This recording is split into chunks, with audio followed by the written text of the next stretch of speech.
ایک بڑی خبر نکل کر سامنے آ رہی ہے UAE سے۔ UAE نے بھارت کی ٹیکنالوجی کو لینے سے انکار کر دیا ہے۔ ابھی حال ہی میں UAE نے ساؤتھ کوریا سے ڈیل کر لی ہے KM surface to air missile system خریدنے کے لیے، لیکن بھارت چاہتا تھا کہ UAE اس سے Akash surface to air missile خریدے۔ UAE نے کیوں انکار کیا بھارت کا سسٹم لینے سے، آپ کو بتاتے ہیں۔ اصل خبر شروع ہوتی ہے 30 دسمبر 2020 کو، جب بھارتی اخبار یہ دعویٰ کرتے ہیں کہ گورنمنٹ آف انڈیا نے آکاش میزائل کو ایکسپورٹ کرنے کی منظوری دے دی ہے اور UAE، ویتنام اور دوسرے ممالک اس کو خریدنے میں انٹرسٹ لے رہے ہیں۔ آکاش میزائل کے بارے میں یہاں پر بتائیں تو یہ میزائل ایک medium range surface to air missile system ہے۔ اس کو بھارت کی DRDO نے بنایا ہے۔ یہ سسٹم میڈیم رینج کے جو ٹارگٹس ہوتے ہیں ان کو نشانہ بنا سکتا ہے۔ کافی اوپر جو پرواز کر رہے ہوں ان کو یہ سسٹم ٹارگٹ نہیں کرتا، لیکن سب سے پہلے کوئی بھی ملک میڈیم رینج یا اسمال رینج ڈیفنس سسٹم ہی لیتا ہے، اور لانگ رینج ڈیفنس سسٹم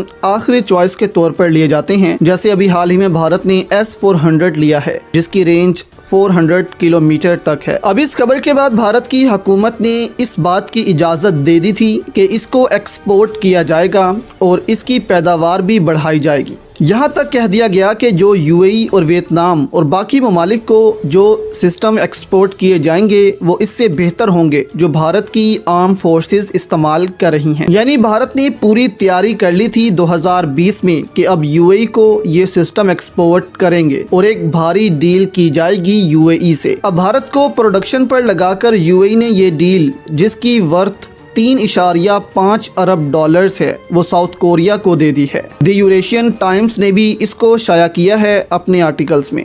حال ہی میں UAE کے دورے پر تھے ساؤتھ کوریا کے لیڈر، وہاں یہ ڈیل سائن کر لی گئی ہے اور بھارت یہاں پر دیکھتا رہ گیا ہے۔ اب سوال یہ ہے کہ بھارت کی ٹیکنالوجی پر دنیا بھروسہ کیوں نہیں کرتی، اور ساؤتھ کوریا سے جو KM surface to air missile system لیا ہے UAE نے، اس کی وجہ کیا ہے؟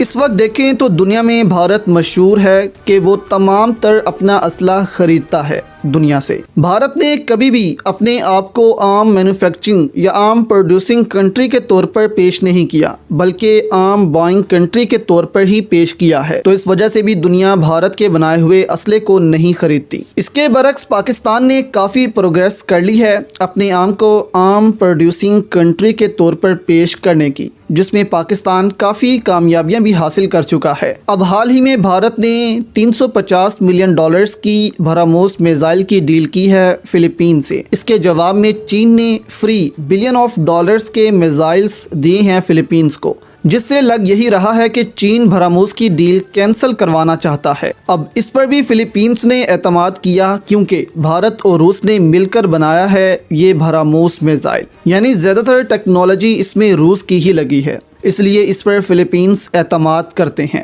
دوسری جانب دیکھیں تو ساؤتھ کوریا کا KM surface to air missile روس کے S-350 اور S-400 کی طرز پر بنایا گیا ہے، اور بنا بھی یہ روس میں ہی ہے۔ ایک میڈیم رینج میزائل سسٹم ہے یہ۔ اب ساؤتھ کوریا میں اس کی مینوفیکچرنگ ہو رہی ہے، اس لیے UAE اس پہ اعتماد کر رہا ہے اور $3.5 ارب کی ڈیل دے دی ہے ساؤتھ کوریا کو، اور بھارت دیکھتا رہ گیا ہے۔ UAE نے یہاں پر سمارٹ موو لیا ہے کیونکہ بھارت ابھی اس فیلڈ میں نیا ہے، اور بھارت کی ٹیکنالوجی پر اعتماد کرنا UAE کے لیے خطرناک ہو سکتا ہے کیونکہ UAE اس وقت یمن کی وجہ سے پھنسا ہوا ہے، اور ڈیفنس کے لحاظ سے بھارت کے ہتھیاروں پر اعتماد کرنا UAE کے لیے خطرے کی گھنٹی بجا سکتا ہے۔